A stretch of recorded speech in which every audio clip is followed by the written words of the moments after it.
context of dialectics, the dialectics of life and death. But we gather to celebrate hope and embody hope. We have dared to dream that another world is possible.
That makes a rupture in this, kind of theological understanding and this political understanding, and then he tries to dialectically bring these two, his theology and his politics, together through using the mediation of a certain aspect. Talking about political events or literary kind of issues and things like that. He also was a very democratic person. He doesn't look at the age of the person when he talks to somebody. But there was a reason why, in fact I have mentioned.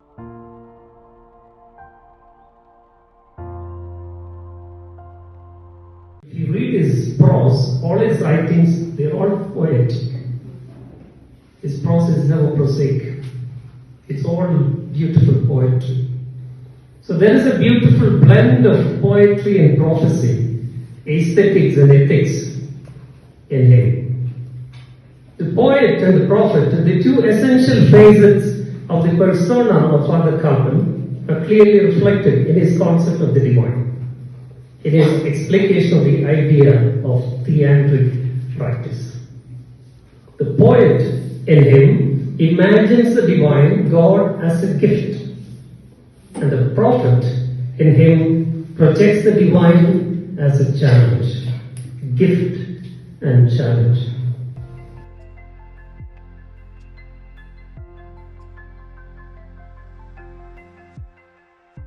The title of the poem is Testimony. One day I will be killed. One day I will be killed as a writer, as a human being, perhaps because of my words, or my thoughts, or the journey I undertake with the truth. Someone, some society, or some system, those who cannot wait to see me, those who came without any reason, they will kill me. Perhaps it won't be sword that kill me, but they will use words as swords.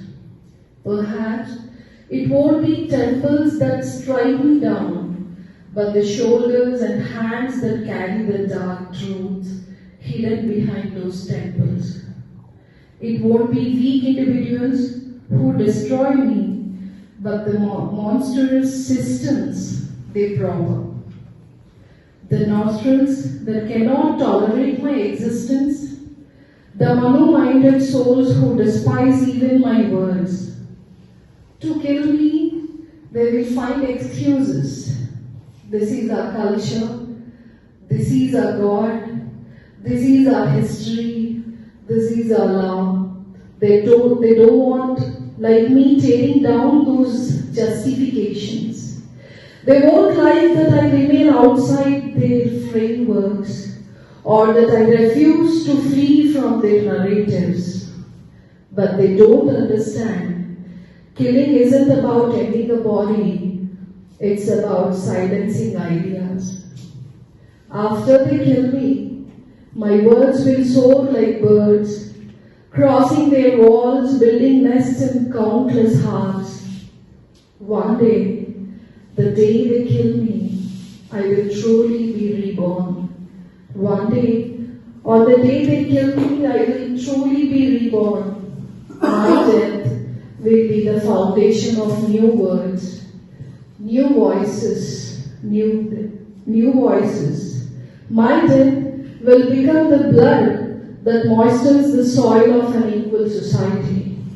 My death will turn into the eyes of justice that sees with fairness.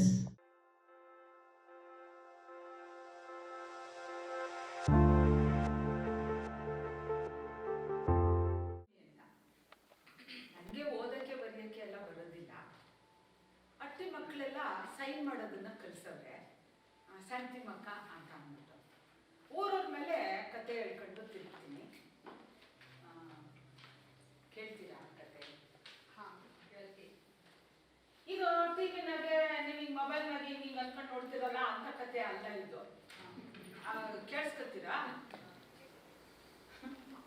ಏನು ಅಂತ ಅನ್ಕೊಂಡಿದೀವಿ? ಗಂಡ್ಸು ಯಂಗ್ಸು ಅಂತಂದ್ರೆ, ಈ ಯಂಗ್ಸು ಅಂತಂದ್ರೆ ತಲೆ ಮೇಲೆ ಇಟ್ಕೊಳ್ಳೋ ಅಂತ ಕಿರೀಟ, ಕಾಲ ಹಾಕೊಳ್ಳೋ ಅಂತ ಮೆಟ್ಟು, ಬೇಲಿ ಹಾಕಿ ಕಾವಲು ಕಾಯ್ಬೇಕಾಗಿರೋ ಅಂತ ಸೊತ್ತು, ಲೂಟಿ ಮಾಡಿ ಹೊತ್ಕೊಂಡು ಹೋಗ್ಬೇಕಾಗಿರೋ ಅಂತ ಸಂಪತ್ತು, ಒಳಗೆ ಕೋಣೆ ಒಳಗಡೆ ಇಟ್ಟು ಬೀಗ ಹಾಕಿ ಕಾವಲು ಕಾಯ್ಬೇಕಾಗಿರೋ ಅಂತ ಆಪತ್ತು, ನಾಶ ಮಾಡಬೇಕಾಗಿರೋ ಅಂತ ನರ್ಕ, ಕಲ್ಲು ಹೊಡಿಬೇಕಾಗಿರೋ ಅಂತ ಉಚ್ಚಿ.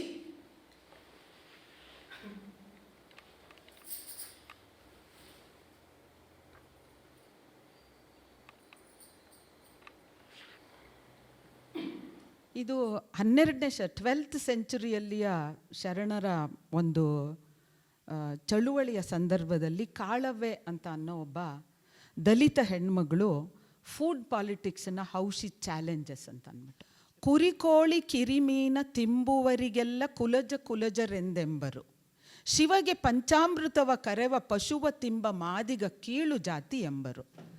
ಅವರೆಂತು ಕೀಳು ಜಾತಿಯಾದರು? ಜಾತಿಗಳು ನೀವೇಕೆ ಕೀಳಾಗಿರೋ? ಬ್ರಾಹ್ಮಣನುಂಡುದು ಪುಲ್ಲಿಗೆ ಶೋಭಿತವಾಗಿ ನಾಯಿ ನೆಕ್ಕಿ ಹೋಯಿತು. ಅದೆಂತೆಂದಡೆ ಅಂದರೆ, ಸಿದ್ದಲಿಕೆಯಾಯಿತು ಸಗ್ಗಳೆಯಾಯಿತು, ಸಿದ್ದಲಿಕೆಯ ತುಪ್ಪವನ್ನು ಸಗ್ಗಳೆಯ ನೀರನ್ನು ಶುದ್ಧವೆಂದು ಕುಡಿದ ಬುದ್ಧಿಗೇಡಿ ವಿಪ್ರರಿಗೆ ನಾಯನರಕ ತಪ್ಪದಯ್ಯ, ಉರಿಲಿಂಗ ಪೆದ್ದಿಗಳ ರಸು ಬಲ್ಲನವ್ವ. ಒಂದಲ್ಲ ಒಂದು ದಿನ ಈ ನೆಲದ ಹೆಣ್ಣುಗಳು, ಒಂದಲ್ಲ ಒಂದು ದಿನ ಈ ನೆಲದ ಹೆಣ್ಣುಗಳು ಮೆರವಣಿಗೆ ಹೊರಡುತ್ತಾರೆ, ಮೆರವಣಿಗೆ ಹೊರಡುತ್ತಾರೆ. ಮಳೆ ಹಾಡುತ್ತಾ ಸಾಲು ಗಿಡಗಳ ನೆಡುತ್ತಾ, ಮಳೆ ಹಾಡುತ್ತಾ ಸಾಲು ಗಿಡಗಳ ನೆಡುತ್ತಾ ಮೆರವಣಿಗೆ ಹೊರಡುತ್ತಾರೆ, ಮೆರವಣಿಗೆ ಹೊರಡುತ್ತಾರೆ.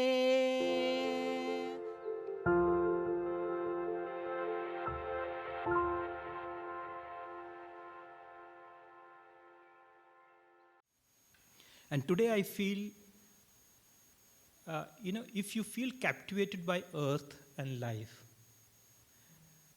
and it is not to use that as a material to make a work of art, but to define your own life around it by that captivation, or what you're captivated by, then whatever you do would be countering the manufactured culture.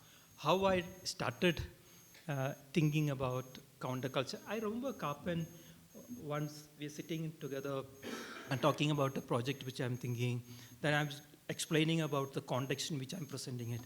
Kappen said, please share what you trust. Don't think about the reality outside. Think about what you love and share it. That alone become a counter form. So when Kappen was presenting something, if it is with the church or something, he was not really countering the church. He was just speaking the Jesus he loves. And the system feel countered. He understood the difference. If you're trying to counter a culture, then you will be limited by your limited understanding of the culture, and you have your limited tools to counter it. But if you're sharing what you really love, you have wealth of springs in you, like a well which springs has come from all over. That is not you. It is being gathered over a period of time, and you cherish yourself and you speak from that wealth, and that is a beauty, that is a threat for the culture. But if you're going to counter it with your thinking, that culture needs your countering. Because only in your countering that culture can grow. Otherwise, people get bored with the culture. So it needs a dynamic force to do that. So anything we think we are countering it, we are really reinforcing it.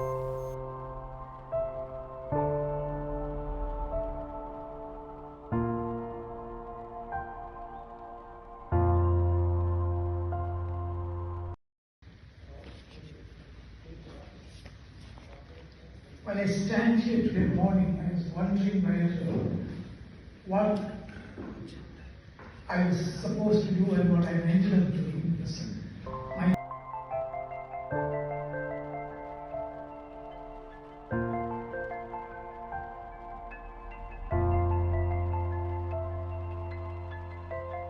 But what you are talking about, what recently happened in Hyderabad, yeah.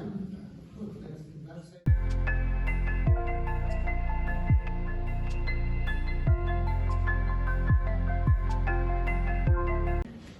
When climate change is already here, so are we going to make things easy for them to get access to easy immunization, healthcare, mobility, access to food?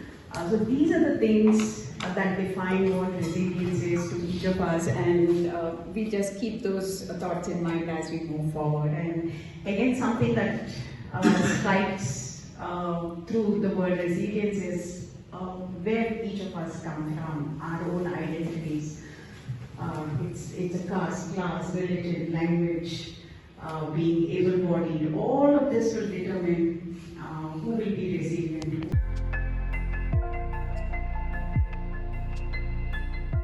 Minutes for a conversation. We'll spend some of that talking to each other, and through this talking to you, and then perhaps you have more specific questions. So we'll use that as a format.